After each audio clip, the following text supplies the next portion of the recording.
I know I over the past have made kind of very disturbing and upsetting films, but this one I really wanted to make something very different, something people hadn't seen before, something unexpected. All right, I'm gonna ask you a direct question. Okay. Are you fucking with me? No, I don't know anything. I've got nothing to fuck with. I wanted to try to do something that first and foremost was fun. A long time ago, I read Charlie's book. I just remember really connecting with it. I basically grew up in the East Village. I'm from Brooklyn, but the East Village was always the destination that me and my friends would always go to. Darren and I are contemporaries. We were both living in the East Village in that time. Somewhere around 2008, Darren reached out to me and he was interested in the book. A lot of different people had optioned the book over the years, and we hadn't made a movie, and then I decided, well, I'm gonna write it myself. So I doctored it up a little bit, and I emailed him. I said, look, man, this is going back, but do you remember? And he was like, yeah, send it to me. Charlie tracked me down, saying that he now controlled the book and would I take a look at the script. Okay, and here in the East Village in the 90s, there was this incredible feeling of anything was possible. I was very inspired by some films in the 80s, like After Hours, that type of action and that type of spirit. Things that could really happen no matter how absurd they are. And I feel like that's the energy that Darren approached Caught Stealing with, finding joy in the process and making really a fun film that just doesn't let up and takes you on this ride. There's a ton of lived experience in the character in the book. And we were shooting literally 6 blocks from the apartment where I wrote the book, and the apartment that was the model for where Hank lives. Of course, the world had changed, and even though we were making it a period piece, Charlie was very open to adapting it. We spent a lot of time thinking about and developing the characters, and then the casting was a huge challenge. And all the while, he was like, Austin Butler, Austin Butler, Austin's the guy. Oi, what you doing, geezer? Is that the best you can do? He's a legend, and I loved working with him. He really challenges you. He knows what he wants. He's incredibly very clear about what he wants. Yes. I also feel like he'll tell you if something's not feeling real, which I like. He'll be like, do that, but do it real. I was like, wow, Darren Aronofsky's gonna direct this film. I was like, cool, that's interesting, you know, because it just felt like not a film that I expected Darren to be directing. What an amazing opportunity, because he's such a brilliant director. It's a great story, it's an amazing director. Darren is genius. He have like this ability to create. I feel this energy here. It's very important. It was just amazing to be part of it. So what happens to me? Sorry, mate. It's great to see him bring his sensibility to stuff that's supposed to have a little bit of, oh no, that's not happening. Oh my God, that's kind of funny though, it's fucked up. And I feel like that is just like right in Darren's wheelhouse. On act, you're getting shot at, you guys, yes. Thank you. It was always like, how can we make these sequences the most exciting, the most energetic? Cut! That's a cut! Cutting! Everyone okay? These guys you messed up with, they're scary monsters. I was interested to see that he's stepping out of the comfort zone. Kind of cool. Let's go. Let's do another one. I'm super impressed by him. He's one of my favorite filmmakers. I was actually 2 nights ago having coffee with Matthew Modine, and he reminded me, Stanley Kubrick, stop high, and praised Darren's work in it. He said that Darren is the future of filmmaking, and he was the real deal, which I just told Darren that for the first time. He had never heard that before, so that's pretty cool. And then all these years later, I'm actually working with Darren. It's pretty cool. Darren has done a really great job of making something cool and creative and fun for the audience to watch and be a part of. I also think you create a really fun environment on set. Oh, like, thank you. Your crew is like, everyone feels valued. One of the great things about Darren as an artist and as a leader is this idea of create a family. It was an amazing experience getting to be in the trenches with him for the duration of this movie. What an exciting project. Really, really pushing me in the best ways, actually. What sweet baby dad? What did you get me into?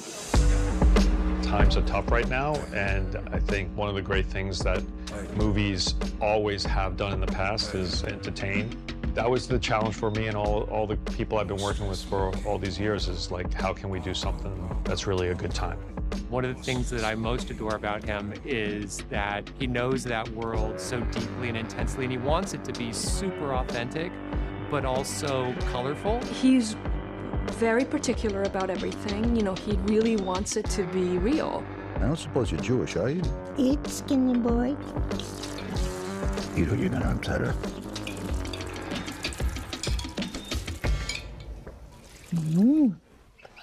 I like you, Hank.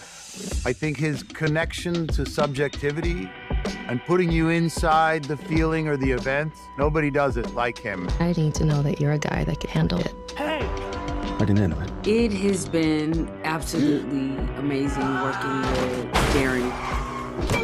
What is going on? We just try to take advantage of every moment we have with the team, with the crew, with the actors to make the best thing possible.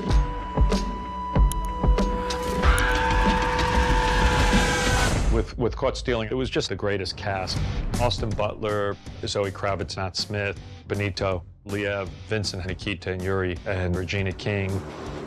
Austin Butler plays Hank Thompson, a guy who had a very promising baseball career when he was in high school, but kind of made a big mistake in his life, and those dreams didn't come true, and now he lives in the East Village and is a bartender at this bar, Paul's Bar. Some last call. Drink them if you got them. And he's just kind of living through life, not thinking about consequences. It's all set late 90s in New York City.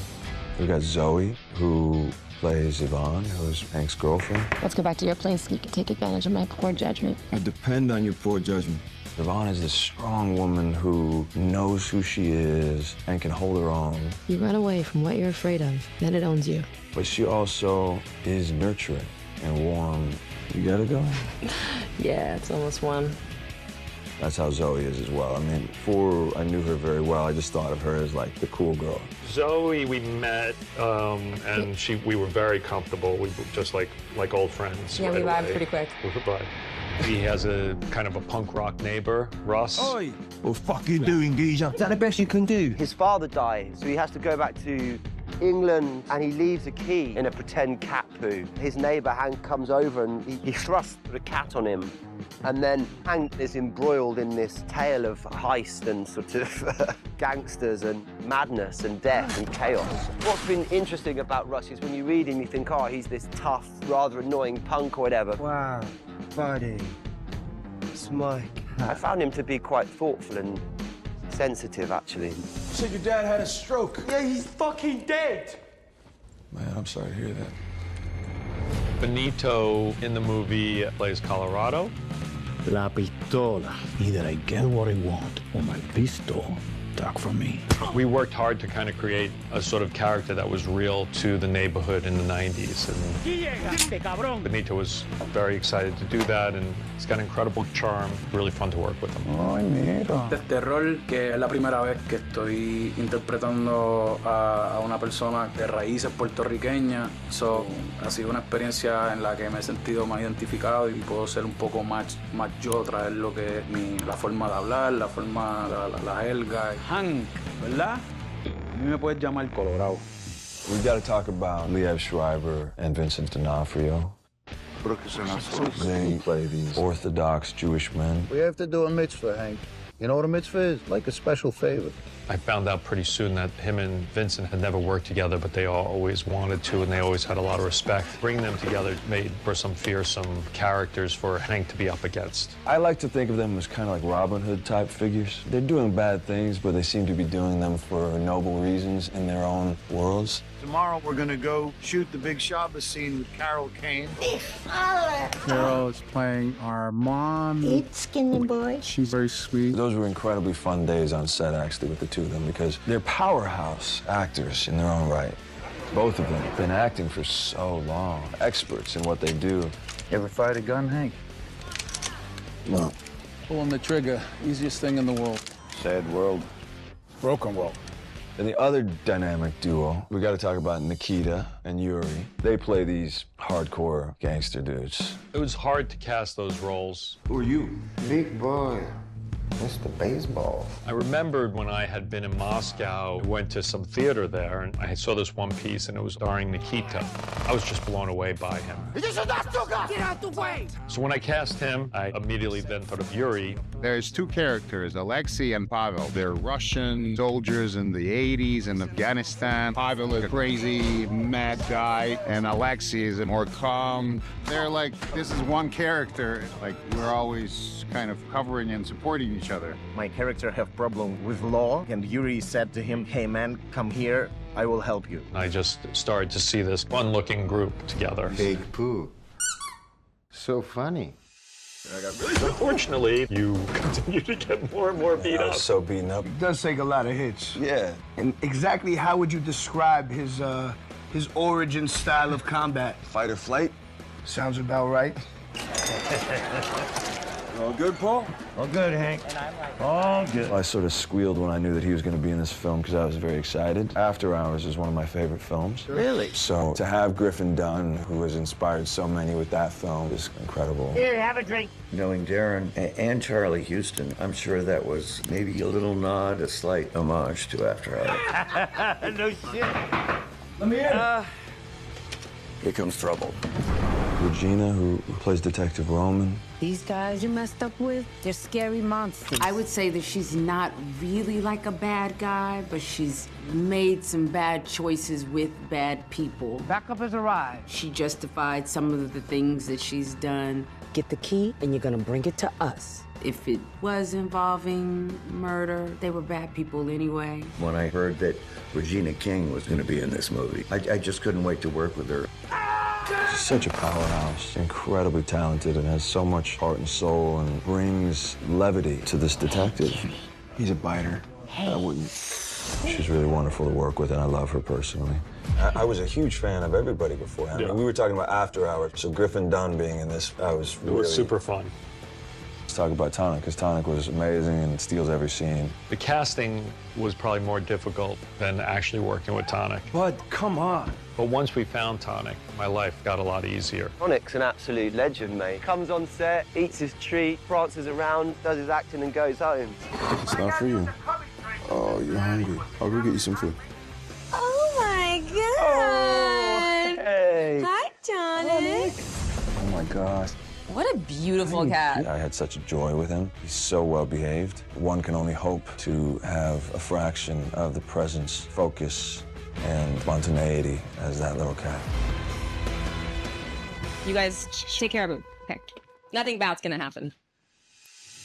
I grew up watching Jackie Chan films. I was such a huge Jackie Chan fan. And so I grew up always really seeing stunts as such a deep part of the filmmaking process. But a lot of films you don't get to do stunts. So every time that I have the opportunity, I want to do as many of them as I can myself. It's been a wonderful surprise to see how much Austin Butler is capable of doing. I can handle it. I can hang him on the edge of a building. I can have him run through cars. I can put that man through anything. Buckle your seatbelt.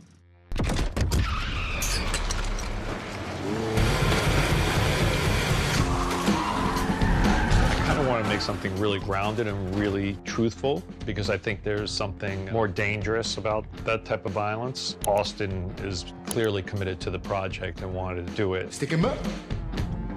Which was your favorite action scene to do? The Chinatown foot chase was really one of the most exciting because I got one of the most. What was the most? I mean, hanging out of a window 6 stories up. That was good. That was pretty great.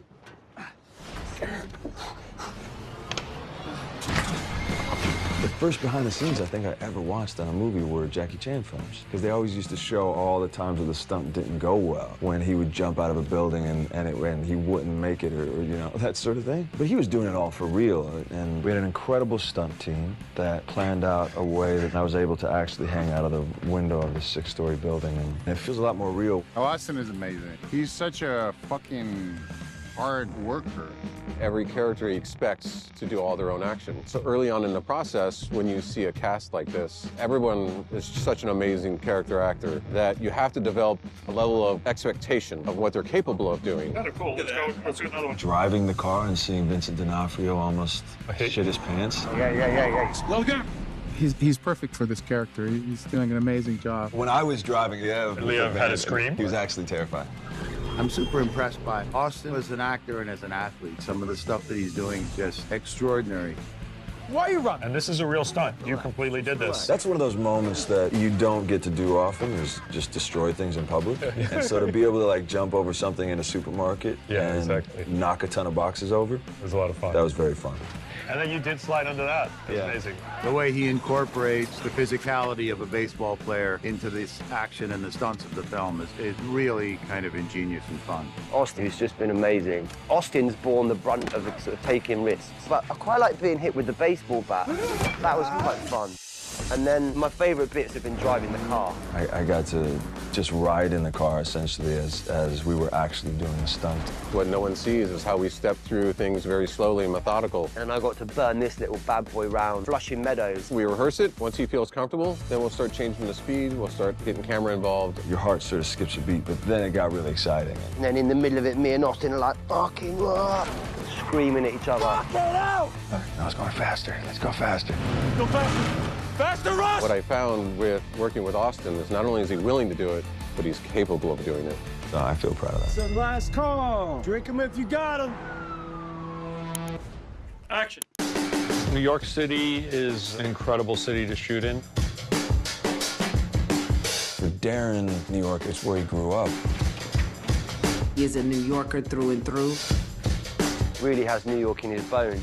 I need to know that you're a guy that can take care of his shit. Growing up in Brooklyn, I spent most of my time here in the East Village, having 99-cent McSorley beers, having hangover breakfast at Mogador. Breakfast of champions. And then having a black and white cookie at Veselka in the afternoon. You ever had a black and white? You're missing out. He knows that world so deeply and intensely, and he wants it to be super authentic. It's a New York story being made by New Yorkers. You city girls think you're so tough, huh? Yeah, we're pretty fast. Buckle your seatbelt. We really got to explore New York. It's got such iconic locations. Being able to film in the East Village, Coney Island, Brighton Beach, and Flushing Meadows, it was great. Go right, go there! Me gusta mucho estar en Nueva York. One of my favorite movies is Spider-Man movie. Siento que estoy por ahí en cualquier momento puede aparecerse. New York City in the 90s was the greatest civilization has ever gotten. Welcome to Narnia. We had to return phone booths to the city. We brought back Benny's Burritos, Kim's Video, which was kind of a legendary video store. All that stuff was really fun to bring back. Chinatown really hasn't changed that much. Shutting down Chinatown was pretty hard. Even though we had a lot of PAs that spoke Chinese, people really didn't give a crap that we were shooting a movie there. Each place has its own feel. The leather jackets, the fitted tops, and the baggy jeans. It was an interesting time for that. At the end of the line, you want them to feel great in their costume and also to feel like the character. Like most people who have lived in New York City, part of the great joy of it is your neighbors. Call the cops, Dwayne! Stop, bro! Call the cops! No, actually, call the cops, Dwayne! There's always lots of crazy neighbors. My neighbor in the East Village, Miss Kitty, has her first role at 92 years old. Come on, kids, get a room. Sorry, Miss Kitty. Miss Kitty is kind of a legend of my block. Wow. It was pretty tough days. I remember shooting in the East Village on a Friday night, someone screaming like, get out of my neighborhood. Fuck off, Dwayne! But it's my neighborhood, so I was sort of like, I've been here much longer than you, so you should get the F out of my neighborhood. It was a lot of fun to show up to New York with lots of equipment and anything you can do.